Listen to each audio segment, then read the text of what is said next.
Euh, bon, les jours de pain sans levain ont fini hier et nous entendons maintenant le prochain jour saint selon le calendrier hébraïque, le jour de la Pentecôte. Il y a deux choses uniques concernant le jour de la Pentecôte que je voudrais partager aujourd'hui. Le jour de la Pentecôte est premièrement, il est le seul jour saint qui nous ont dit de déterminer en comptant un certain nombre de jours. Donc, ça c'est premièrement. Et deuxièmement, il est le seul jour saint où il est permis d'offrir du pain levé à Dieu. Donc, c'est intéressant parce que les jours de pain sans levain, bien sûr, nous avons mangé du pain sans levain et aussi les sacrificateurs fait une offrande du pain sans levain et ça, c'est pour tous les jours saints. Il est comme ça, sauf que le jour de la Pentecôte.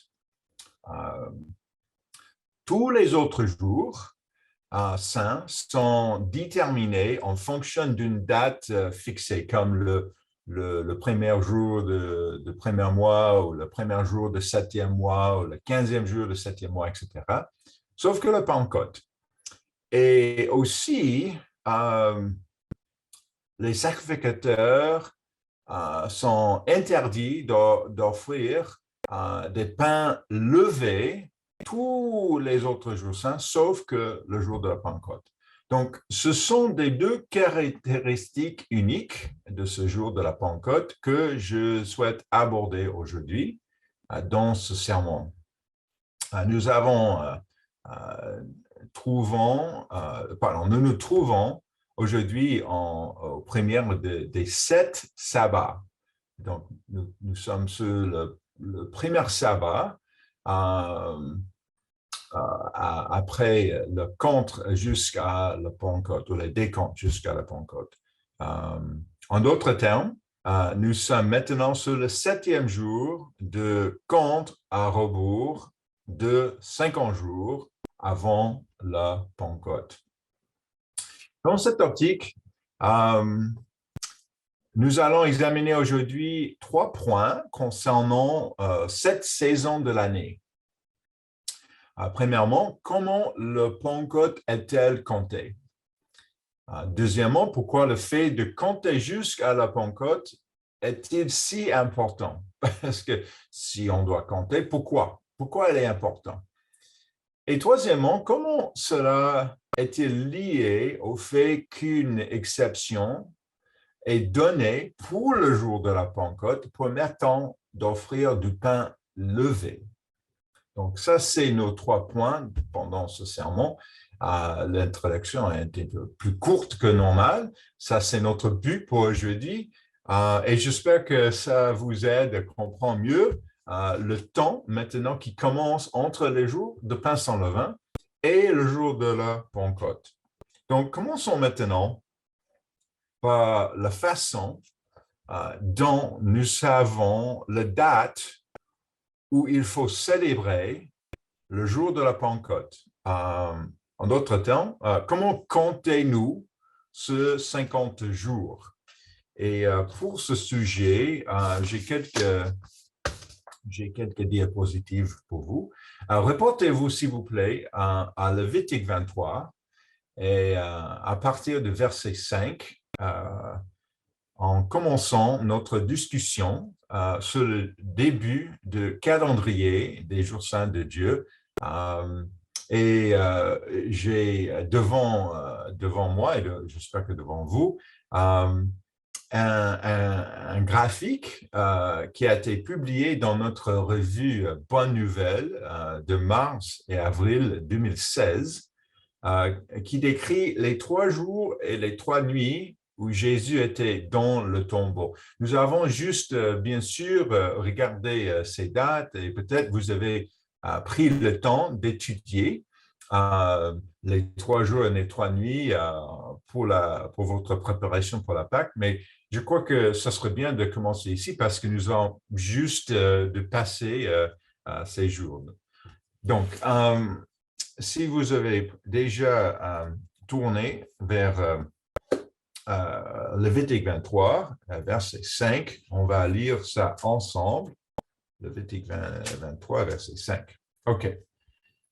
Il dit, le premier mois, le 14e jour, voilà encore une date fixée, pas comptée, fixée. Le 14e jour du mois, entre les deux soirs, ce sera le Pâques de l'Éternel. Et devant vous, vous pouvez voir le Nissan 14. Le Nissan, ce n'est pas mentionné dans ce texte, mais ça, c'est le 14e jour du premier mois. Pendant l'année où Jésus a été crucifié, le 14e jour du premier mois était un mercredi qui commence le mardi soir et finit le mercredi soir. Ça sera, il dit, ça sera le Pâques de l'Éternel, verset 6. Et le 15e jour de ce mois, ce sera la fête des pains sans levain, en l'honneur de l'Éternel. Vous mangerez pendant 7 jours des pains sans levain. Vous mangerez pendant 7 jours des pains sans levain. Le premier jour, vous aurez une sainte convocation. Vous ne ferez aucune ouvrir servile. Vous offrirez à l'Éternel pendant 7 jours des sacrifices consumés par le feu. Le 7e jour, il y aura une sainte convocation. Vous ne ferez aucune ouvre servile. Donc, vous avez devant vous cette graphique et vous pouvez voir le jeudi. Le jeudi, c'est le 15e jour. Ça, c'est le premier jour de pain sans levain. Et ça, c'est le commencement de pain sans levain. Donc, vous pouvez voir le commencement de les jours saints, de printemps, les jours de pain sans levain.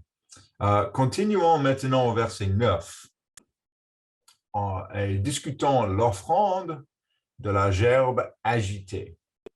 Verset 9. L'Éternel parla à Moïse et dit, parle aux enfants d'Israël et tu leur diras, quand vous serez entrés dans le pays que je vous donne, et que vous y ferez la moisson, vous apporterez un sacrifice au sacrificateur une gerbe, prémisse de votre moisson. Il agitera de côté et d'autre la gerbe devant l'Éternel, afin qu'elle soit agréée. Le sacrificateur l'agitera de côté et d'autre le lendemain de sabbat.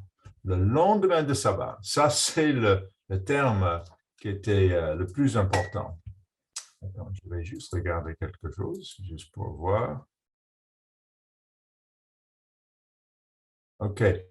J'ai reçu un message qui dit que le diapositive ne change pas. Est-ce que le diapositive a changé? Non. OK. Attends, je ne sais pas pourquoi.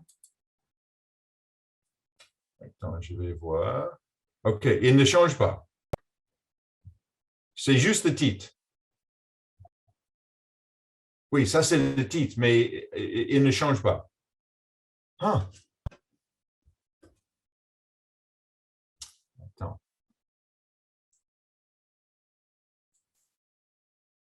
Oui, mais OK, on va voir. On peut continuer comme ça. Ça change, n'est-ce pas? C'est bon, OK.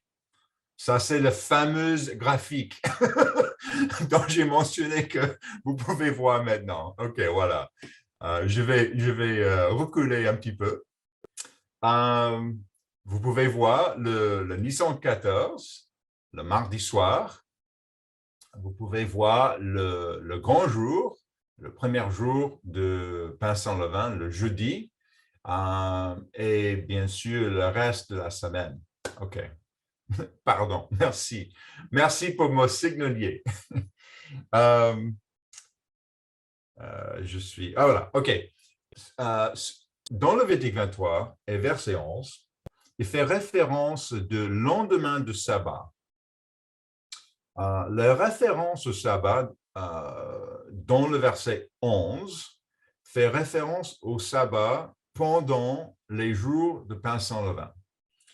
Si vous regardez le graphique, que vous pouvez voir maintenant, vous pouvez voir que le sabbat est indiqué comme étant le troisième jour après la crucifixion de Jésus. Vous pouvez voir le samedi ici, sabbat hebdomadaire, il dit, selon le graphique. L'offrande de la gerbe agitée devrait être offerte le jour suivant le sabbat, c'est-à-dire le dimanche, le Nissan 18, selon le graphique. Donc, vous pouvez continuer à voir cette discussion au verset 15, Lévitique 23, verset 15. Il dit, depuis le lendemain du sabbat, du jour où vous apporterez la gerbe qui sera agitée de côté et d'autre, vous compterez 7 semaines entières. Verset 16. Vous compterez 50 jours jusqu'au lendemain du 7e sabbat et vous ferez à l'Éternel une offrande nouvelle. Au verset 15, quand il est dit le lendemain du 7e sabbat, cela fait référence à la cérémonie que nous venons de lire au verset 11. C'est pour ça que nous avons pris le temps de lire tout le contexte de ce verset. Donc, il est peut-être évident pour vous, pour nous, qu'on peut voir le Nissan 14, le grand jour, le premier jour de pain sans levain, et on peut voir le samedi, le sabbat, après le premier jour de pain sans levain, et on peut voir dans le contexte qu'on commence notre décompte le dimanche, le lendemain du sabbat. Okay. Peut-être c'est clair. Cependant, il existe et a existé une controverse selon la signification du mot sabbat au verset 11 et au verset 15 et 16. Cette controverse, du moins de sein de peuple juif, remonte à l'époque de Jésus lui-même. Et permettez-moi de lire une citation de Jonathan Sacks, qui était le grand rabbin des congrégations hébraïques unies du Commonwealth britannique. Donc, il vit en Londres. Et j'ai la citation devant vous pour mieux lire, pour mieux comprendre la controverse. Il dit Shavuot, ou le Pentecôte, a généré l'un des grands débats de l'histoire juive. Le débat est devenu aigu à l'époque du Second Temple, lorsque les Juifs étaient divisés en plusieurs groupes, notamment les Sadducéens et les Pharisiens. Des deux groupes, les Sadducéens étaient le plus riche et le plus influent. Ils étaient étroitement liés à la hiérarchie du temple et l'élite politique. Le Torah avait spécifié que le décompte des 7 semaines devait commencer, entre guillemets, le jour après le sabbat ou le lendemain. Ça, c'est la citation, mais selon la Bible, il dit le lendemain, mais selon la citation, le jour après le sabbat. Les Sadducéens ont pris cela au pied de la lettre. Le décompte devait commencer le dimanche, de sorte que Shavuot, Pentecôte, tombait toujours le dimanche 7 semaines plus tard.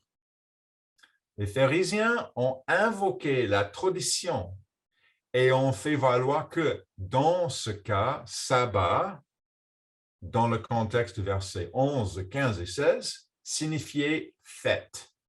Et plus précisément, le premier jour de Pesha ou le Pâques. Donc, le rabbin Sachs explique que les Sadduciens comptaient 50 jours à partir du jour suivant le sabbat hebdomadaire, comme nous avons vu ici, le Nissan 18. Le Nissan 18, dans ce cas ici, donc on ne peut pas commencer toujours chaque année avec le Nissan 18, c'est toujours juste le lendemain de sabbat.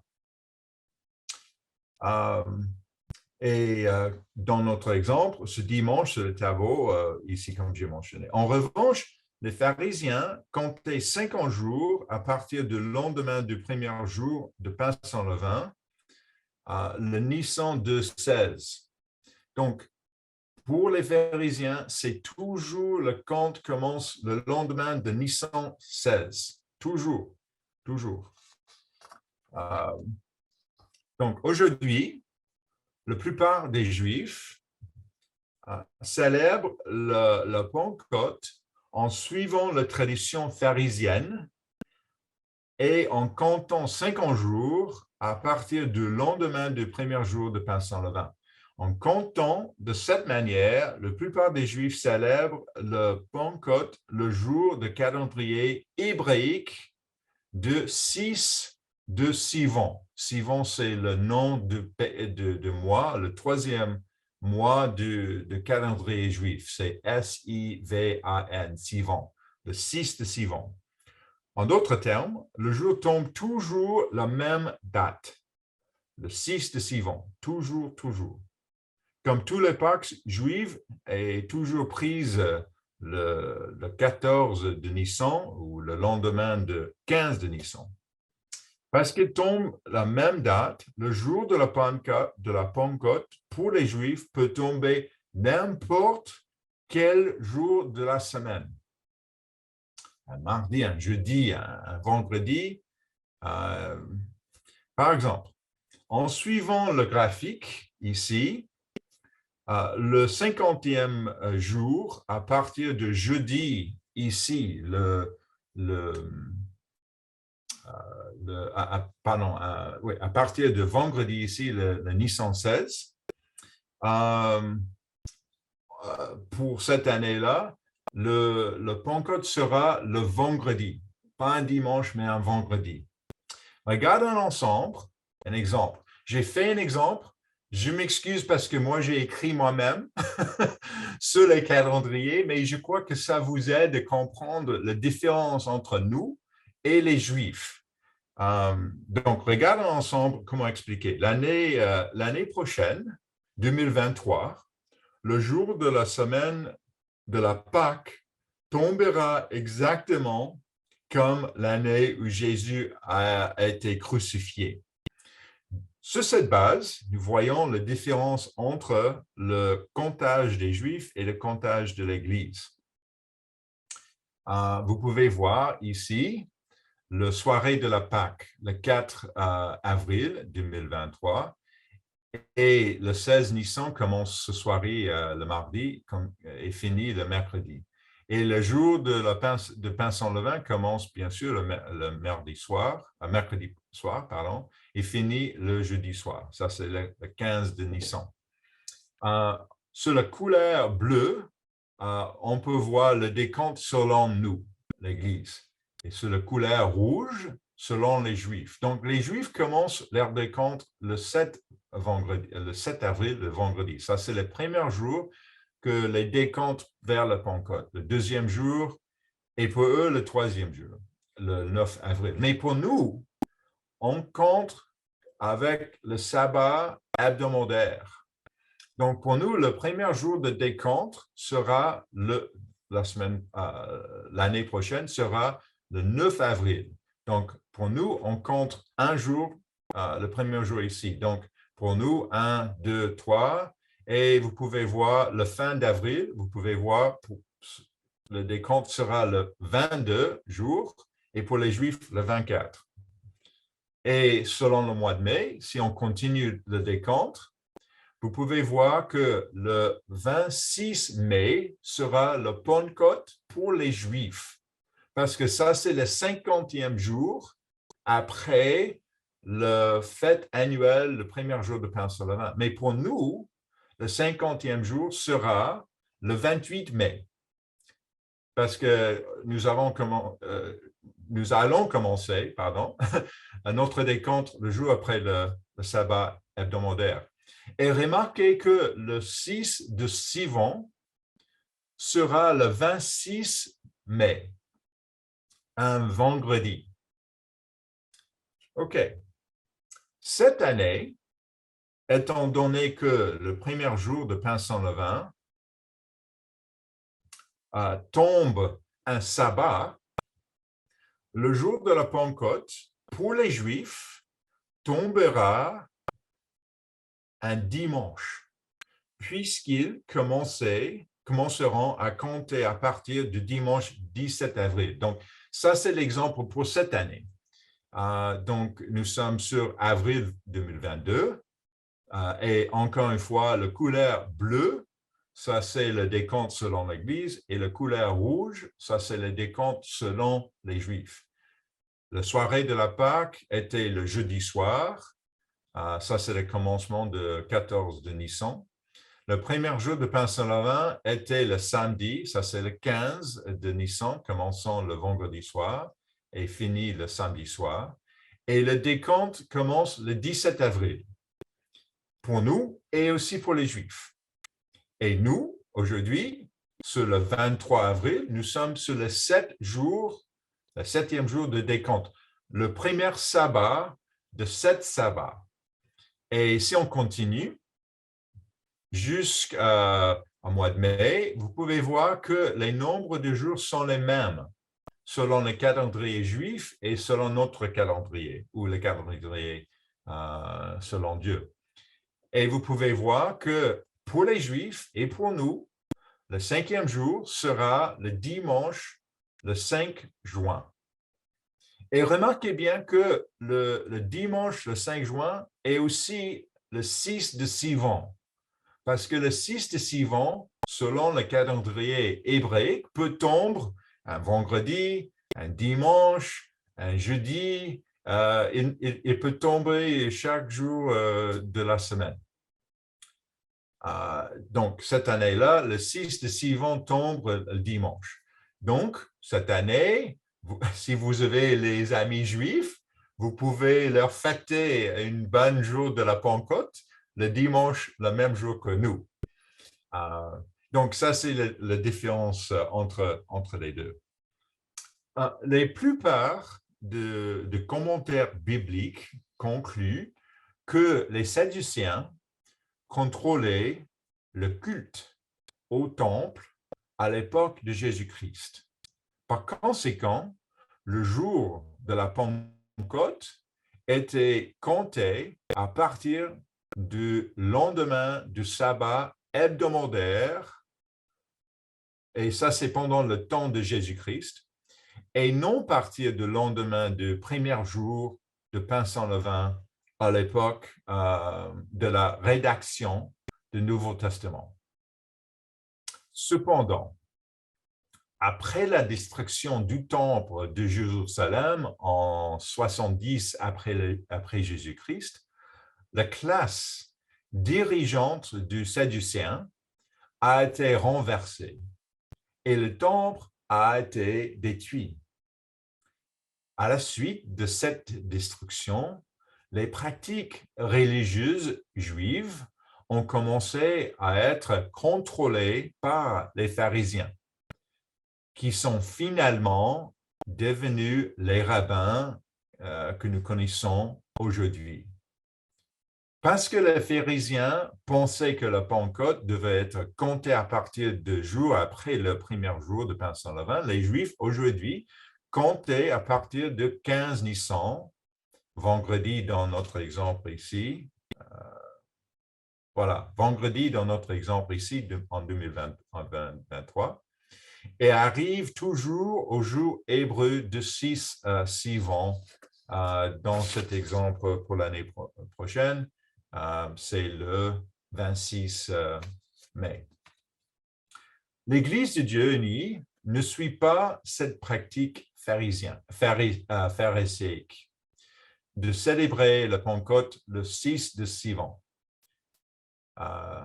Mais enseigne, au contraire, que nous devons compter à partir du sabbat hebdomadaire, comme cela se faisait à l'époque de l'Église du Nouveau Testament. Donc, pourquoi croyons-nous cela? Donc, ça, c'est la question devant nous. Pourquoi? Pourquoi on ne suit pas les pratiques des Juifs?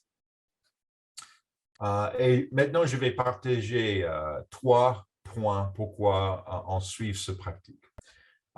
Premièrement, nous croyons que Dieu nous a dit de compter. Ça, c'est très important. Nous avons lu ça au verset 15 et au verset 16. Il dit de compter.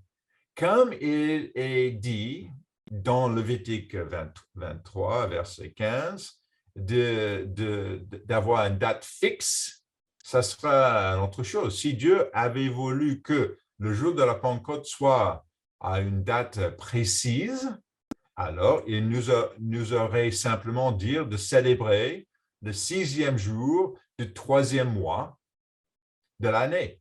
C'était le 6 de Sivan. Au lieu de cela, il nous demande de compter ce jour nous-mêmes, car il sera une date différente chaque année. Deuxièmement, si nous regardons le verset 15 encore, il est dit que 7 sabbats doivent être accomplis. Si nous suivons la tradition pharisienne, qui consiste à compter à partir du lendemain du premier jour de pain sans levain, nous aurions des semaines partielles. Donc, remarquez bien, dans notre exemple, ici, sur le diapositive, nous compterons du vendredi au sabbat. Ça, c'est les Juifs. Donc, la première semaine, il y aura 2 jours. La première des semaines, il y aura 2 jours, le vendredi et le samedi, donc 2 jours. Et après, vous comptez 6 semaines. La semaine de 9 avril, 16 avril, 23 avril, 30 avril, le 7 mai, le 14 mai, et ça, c'est 6 semaines, donc 6 fois 8 égale 42 jours. Donc, OK, voilà. Nous avons déjà compté 7 sabbats, mais c'est juste 42 jours plus 2 jours, donc 44 jours. Et voilà, la dernière semaine, on compte le dimanche jusqu'au vendredi, ça c'est 6 jours. Donc, 2 jours plus 42 jours plus 6 jours égale 50 jours. OK, voilà, 50 jours. Et vous avez compté 7 sabbats. Mais il y a un problème parce qu'il dit, selon Lévitique 23, verset 16, vous pouvez voir encore, vous compterez 50 jours jusqu'au lendemain du 7e sabbat. Jusqu'au lendemain du 7e sabbat. Quel est le lendemain du 7e sabbat?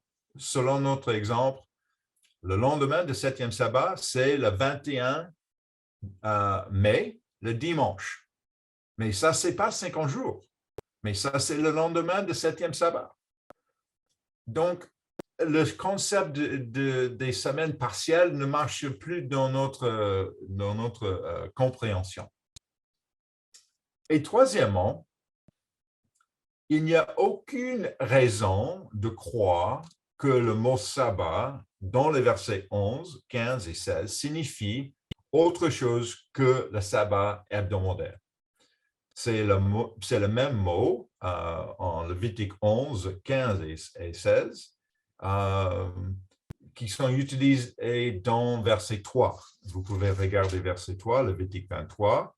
Quand il parle de la sabbat, il dit on travaillera 6 jours, mais le 7e jour est le sabbat. Donc, le sabbat au verset 3 et le sabbat au verset 11, 15 et 16, c'est le même mot. Si Dieu avait voulu que nous comptions à partir du lendemain de jour saint, il aurait pu utiliser le mot jour saint ou fête, comme il le fait pour décrire les autres jours saints. Donc, ça, c'est les trois raisons pour lesquelles nous comptons selon les méthodes sadducéennes.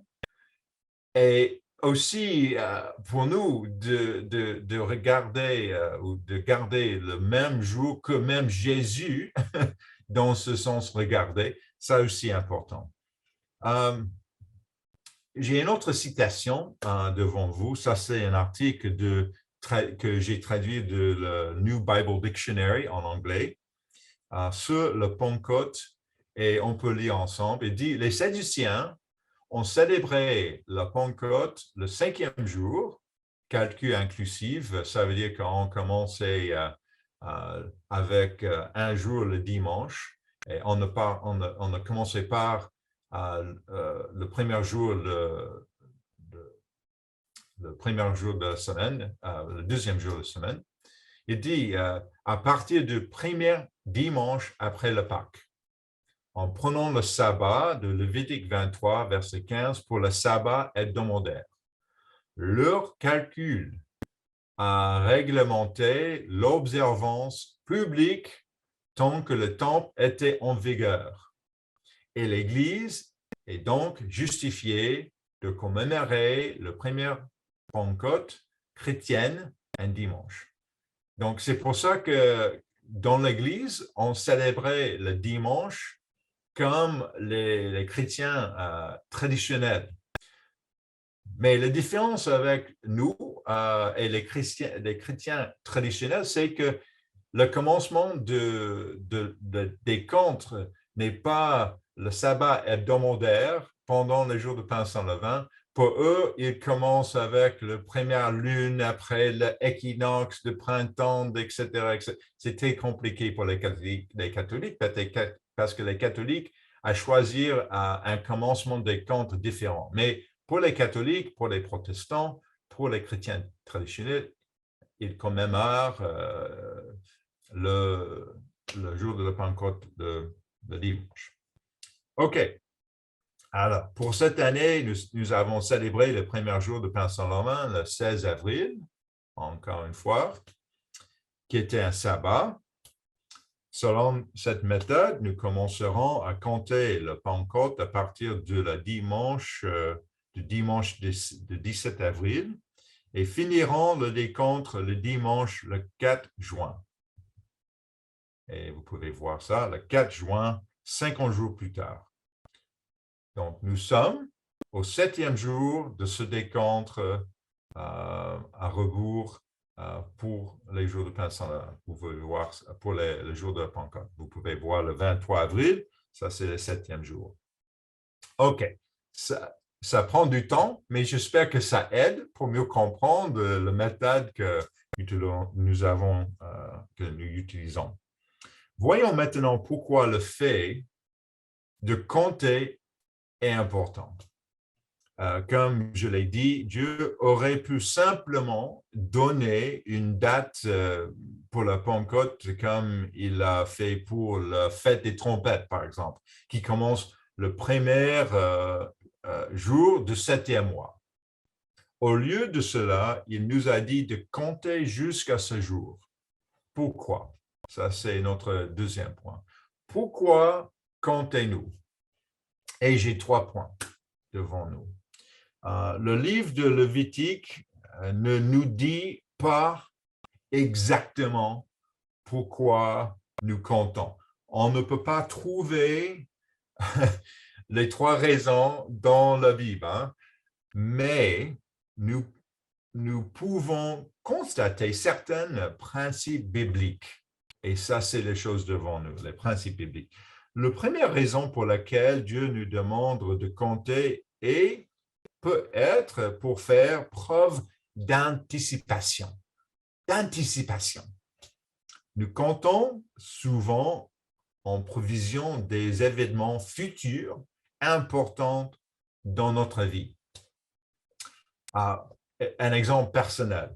Au cours des 3 derniers mois, Maryse et moi avons eu la chance d'acheter une maison le 28 mars. Mais nous ne pouvons pas éménager dans notre maison avant le 1er mai. Comme il y a de nombreuses limites de maisons et il est difficile d'en acheter une à ce moment aux États-Unis. Il n'est pas rare que les acheteurs doivent offrir à la personne qui vend la maison de rester gratuitement pendant un certain temps après la vente, à titre de concession et pour faire concurrence à autres personnes. Donc,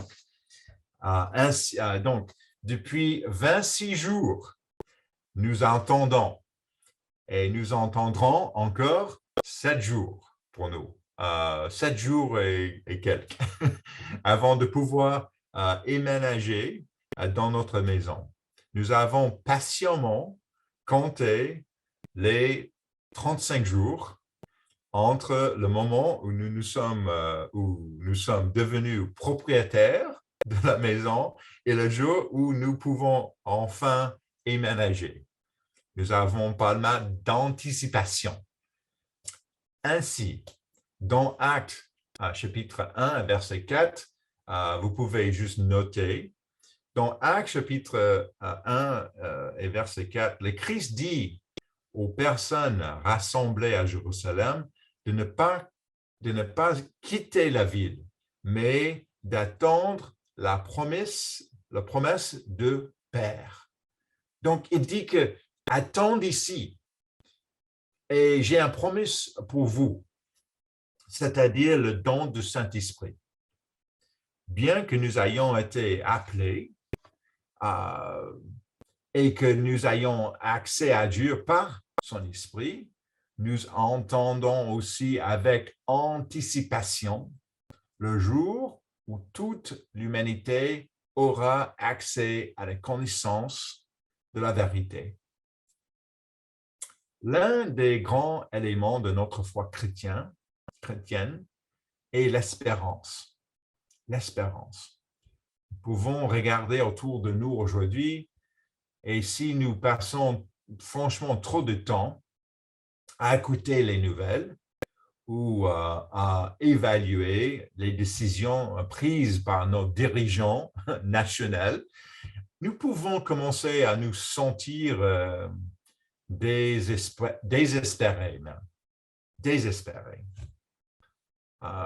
Franchement, la vie n'est pas difficile. La vie n'est pas facile. La vie est compliquée. La vie est imprévisible. Mais nous voulons tous que la vie soit prévisible, simple et facile à comprendre. Et parfois, les gens tombent dans les théories de conspiration pour essayer de donner un sens des choses qui n'ont pas. Et parfois, les gens deviennent déprimés ou en colère. Mais si nous essayons de résoudre les choses en utilisant notre raison humaine, cela ne peut que mener à la folie, franchement.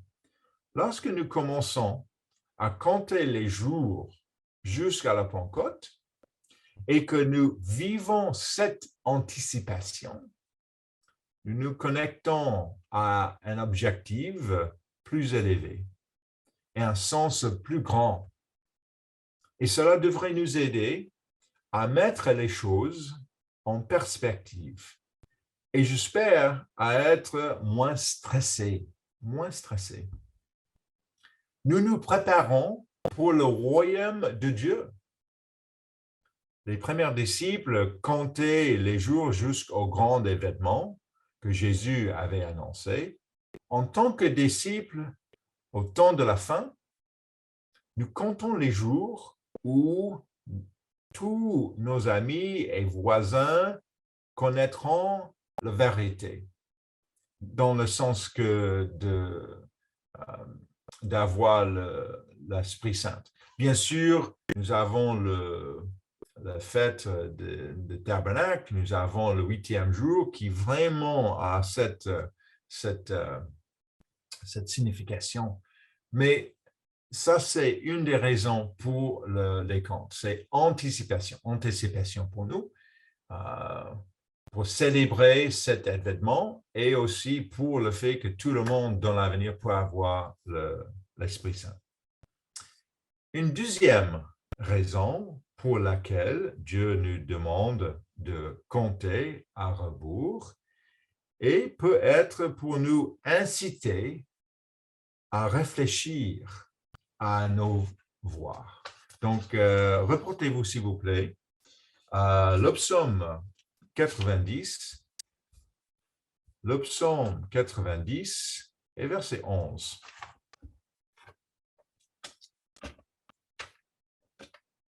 Le psaume, comme les Suisses disent, nanantre,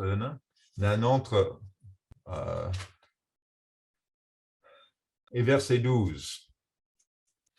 Le psaume 90, verset 12. Il dit, enseigne-nous à bien compter nos jours, afin que nous appliquions notre cœur à la sagesse. Intéressant. Il utilisait le mot compter ici. Dieu veut que nous considérions avec sagesse la manière dont nous utilisons notre temps dans cette vie. Si nous comptons, c'est en partir par nous rappeler la distance que nous devons parcourir pour sortir du péché pendant les jours de Pâques sans levain. Nous avons eu 7 jours depuis que les jours de Pâques sans levain ont commencé. Pouvons-nous voir du progrès dans notre cheminement spirituel depuis l'année dernière, par exemple? Le premier jour de Pâques sans levain, j'ai parlé de la bataille entre le bien et le neutre. Je ne sais pas si vous vous souvenez. Et du fait que de nombreux Russes n'arrivent pas à croire que leur nation puisse commettre des crimes de guerre. Je parlais de la tendance naturelle des êtres humains à croire que nous sommes de bonnes personnes. Nous ne sommes pas trop différents, franchement. Et de tous les êtres humains, nous sommes des êtres humains, bien sûr. Je soulève souvent ce point parce que nous ne devons pas oublier la vérité de Jérémie 17, verset 9. Et vous pouvez noter, Jérémie 17, verset 9, le fameux verset qui dit « Le cœur est tortureux par-dessus tout. Il est méchant. Qui peut le connaître? » Ça, c'est notre cœur normal, sans changement. Nous sommes en train de sortir de cette manière à penser. Nous sommes en train de sortir d'Égypte. Ça, c'est le 8e jour, après le commencement des jours de Pâques sans levain. Nous sommes en train de sortir d'une façon de penser qui provient de notre nature humaine. Lorsque nous faisons le compte à rebours, ou lorsque nous comptons le temps vers un événement dans le futur, nous devons réfléchir au fait que notre temps n'est pas infini. Ça, c'est important. Notre temps n'est pas infini. Il s'écoule. Et à un moment donné, nous aboutissons à cet événement et comme nous avons vécu et passé notre temps pendant ce décompte de jours, déterminer notre futur. Par exemple, ma mère est morte il y a un peu de plus de 2 ans.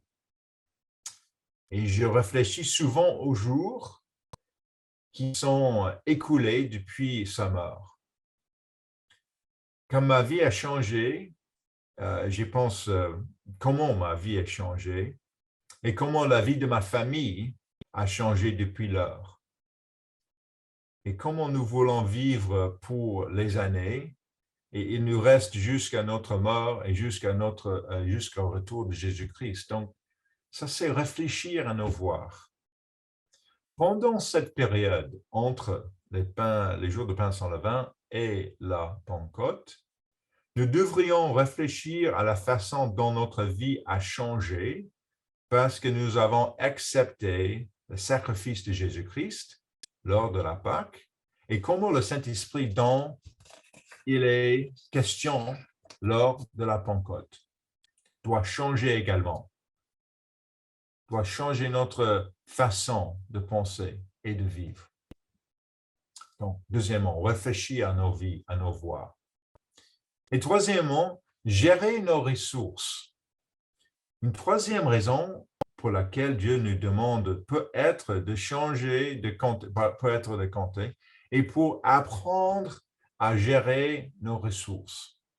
Reportez-vous, s'il vous plaît, à Daniel chapitre 1. Daniel, chapitre 1 et verset 5.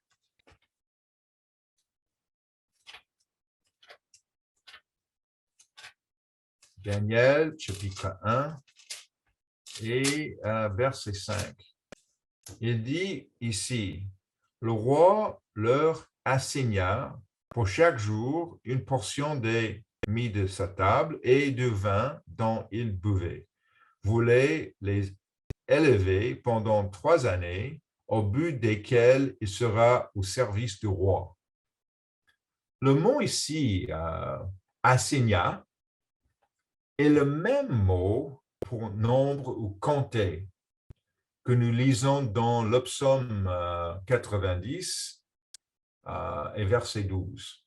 Donc, ça, c'est le même mot, compter, assigner.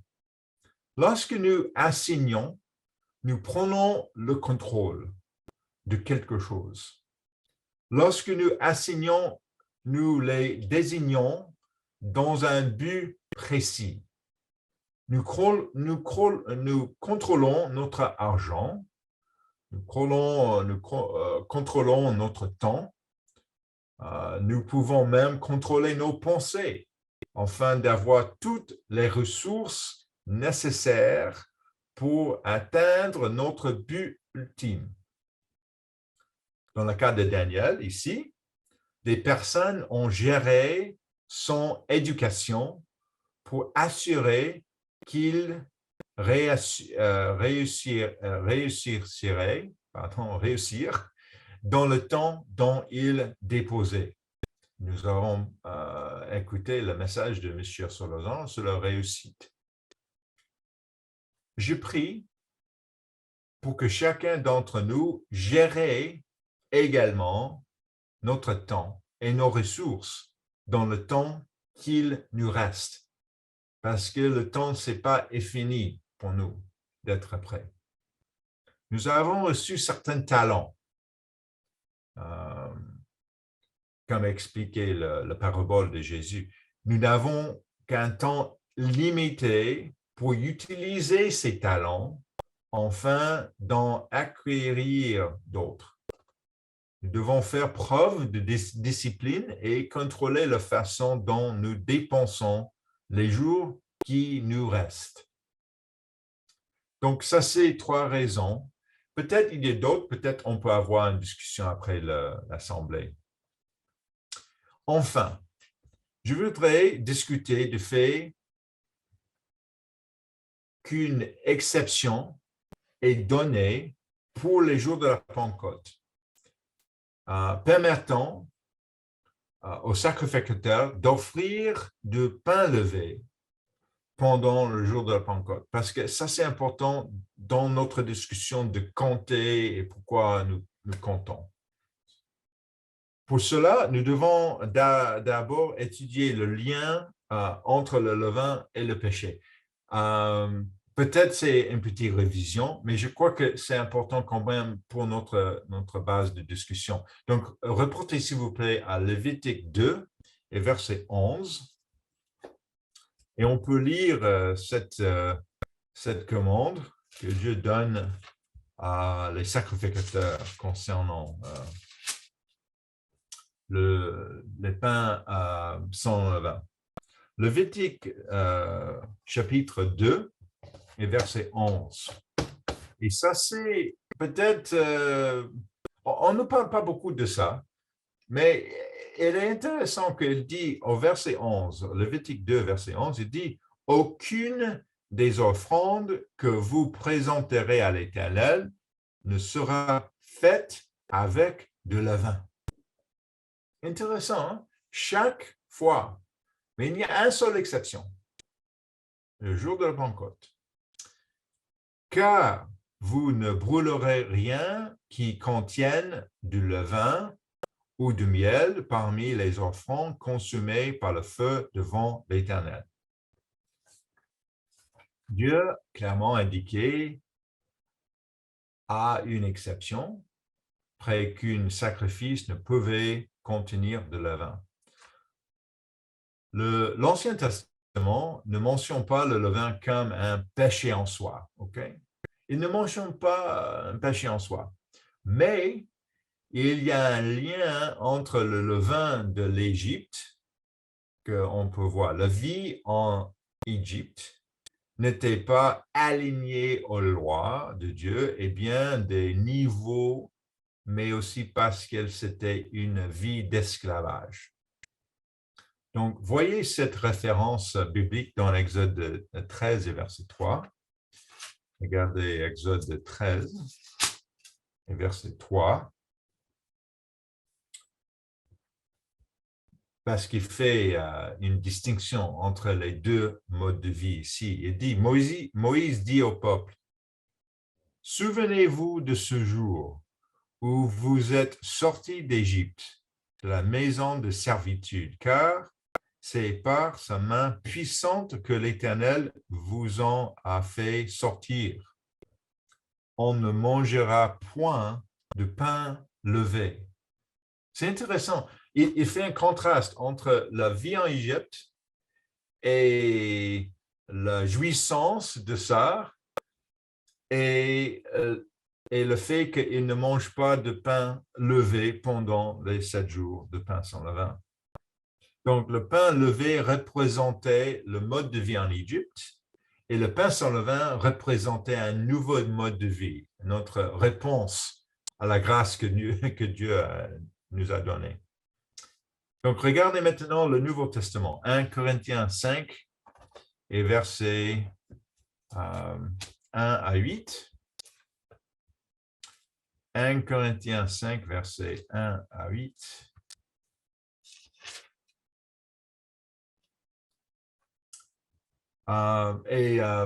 Je peux mentionner aussi, je n'ai pas mis ces versets dans la diapositive, mais dans le Nouveau Testament, nous voyons que Jésus a dit à ses disciples de méfier du levain de pharisiens, des Sadduciens et d'Hérode. Ça, c'est dans Matthieu 16, verset 6, et Marc 8, et verset 15. Et nous savons que Hérode vivait dans l'adultère et ne vivait pas selon les lois de Dieu. Donc, Jésus mentionnait bien sûr que d'être méfié de pain levé des leaders à l'époque. Mais l'apôtre Paul, je crois, est le plus clair de tous les écrivains du Nouveau Testament. Dans 1 Corinthiens 5, verset 1 à 2, il dit « On entend dire généralement qu'il y aura parmi vous de la débauche, et une débauche telle qu'elle ne se rencontre même pas chez les païens. C'est au point que l'un de vous a la femme de son père. » Donc, dans cet exemple, il y a un homme qui, d'après ce que nous avons compris, avait une relation amoureuse avec sa belle-mère à la congrégation, permettant que cela se produise. Et encore une fois, comme j'ai mentionné, souvent, ce n'est pas un bataille entre le bien et le mal, mais plutôt entre le bien et le neutre. Et ça, c'est la situation de neutre. Il était neutre sur ce sujet, mais Paul dit que non, c'est pas bien. C'est pas bien. il parle ici du fait qu'il doit ôter ce monsieur. Il dit en verset 2, « Et vous êtes enflés d'orgueil, et vous n'avez pas être plutôt dans l'affliction, afin que celui qui a commis cet acte soit ôté du milieu de vous. » Donc, il dit, revez-toi, revez-vous. Vous êtes endormir de ça. Il faut ôter ce monsieur. Et au verset 6, il dit, c'est bien à tort que vous vous glorifiez. Ne savez-vous pas qu'un peu de levain fait lever toute la pâte? Donc, le fait que ce monsieur reste entre eux peut lever, peut influencer le reste de la congrégation. Verset 7. Faites disparaître le vieux levain afin que vous soyez une pâte nouvelle, puisque vous êtes sans levain, car Christ, notre Pâque, a été immolé.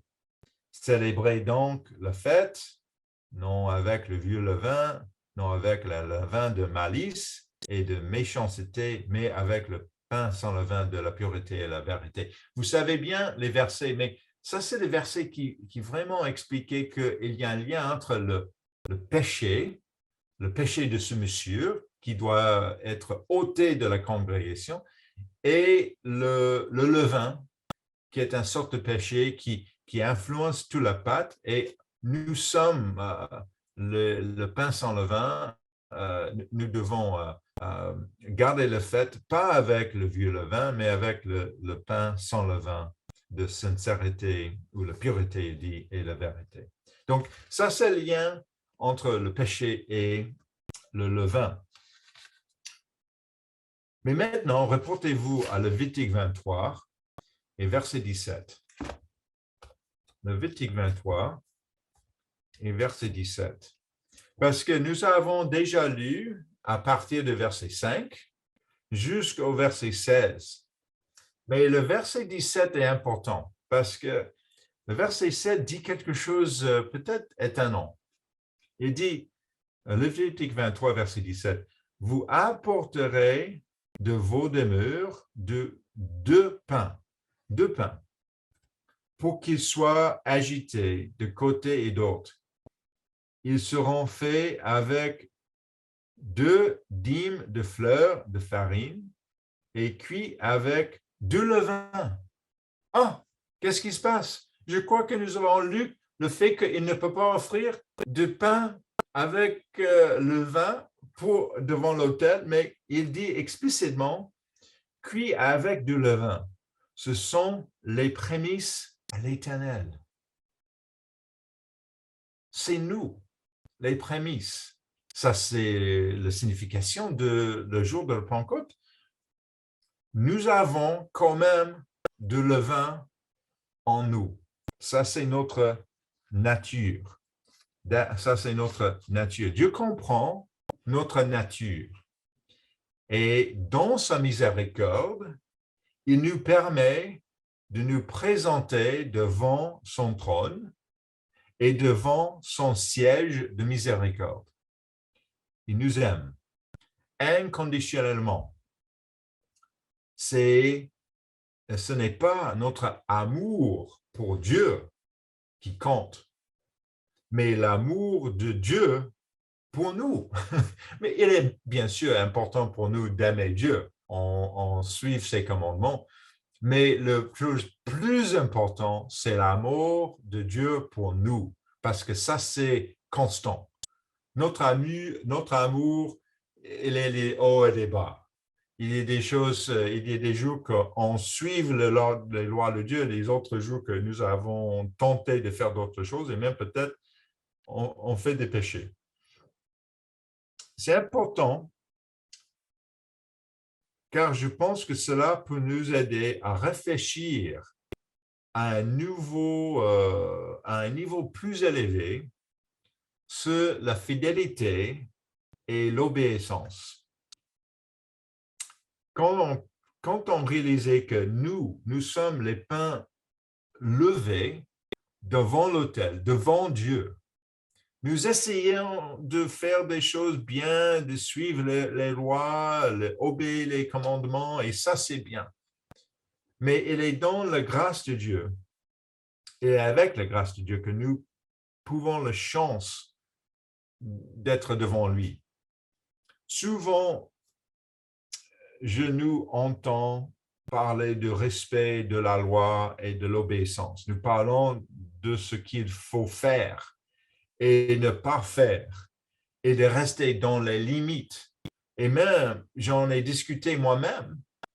La semaine dernière, j'ai parlé de le péché, les limites, manquer les cibles, les 5 définitions du péché. Mais regardons, vous pouvez voir devant vous, le passage dans 1 Timothée 4, verset 6. Parce que, bien sûr, il y a des limites. On ne peut pas manquer les cibles. Ça, c'est le point des jours de pain sans levain. Mais maintenant, nous sommes sur les décomptes jusqu'à la jour de la Pentecôte. Et ça, c'est autre chose maintenant. Parce que dans 1 Timothée 4, je vais tourner 1 Timothée 4 et verset 6, on peut voir quelque chose d'intéressant selon la miséricorde et selon aussi notre attitude vers Dieu. 1 Timothée 4, verset 6. Il dit, en exposant ces choses, 1 Timothée 4, verset 6, ô frère, tu seras un bon ministre de Jésus-Christ, nourri des paroles de la foi et de la bonne doctrine que tu as exactement suivre. Donc, il parle de la doctrine, bien sûr, la loi, les commandements, les fruits de l'esprit, etc. Mais continuons, on dit, parce que tu es sanctifié par la parole de Dieu et par la prière. Verset 6. En exposant ces choses aux frères, tu seras un bon ministre de Jésus-Christ, nourri des paroles de la foi et de la bonne doctrine que tu as exactement suivi. Repousse les contres profanes de la vieille femme. Verset 8. Exerce-toi à la piété, car l'exercice corporel est utile et à peu de choses, tandis que la piété est utile à tout. Elle a la promesse et la vie présente de celle qui est à venir. Le mot piété est un mot intéressant. La définition selon le Robert est ça. Attachement fervent aux devoirs et aux pratiques de la religion. OK, ça c'est les définitions modernes, mais je ne pense pas que ce mot soit utile pour comprendre le sens du mot grec que Paul a utilisé ici. La Bible en français courant, étonnamment, utilise le terme l'attachement à Dieu. L'attachement à Dieu.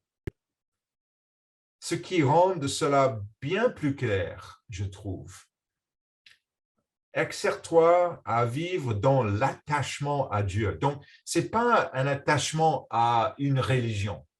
Ce n'est pas une question de ça, c'est la foi catholique ou la foi protestant ou la foi juif ou la foi islamique, etc. Non, le sens de ce mot, c'est l'attachement à Dieu. Ce n'est pas l'attachement à une religion, à l'attachement à Dieu.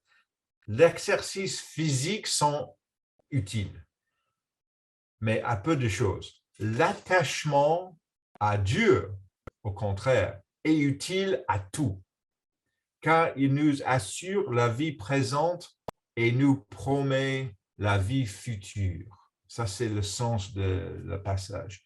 Je pense que cela traduit mieux l'idée.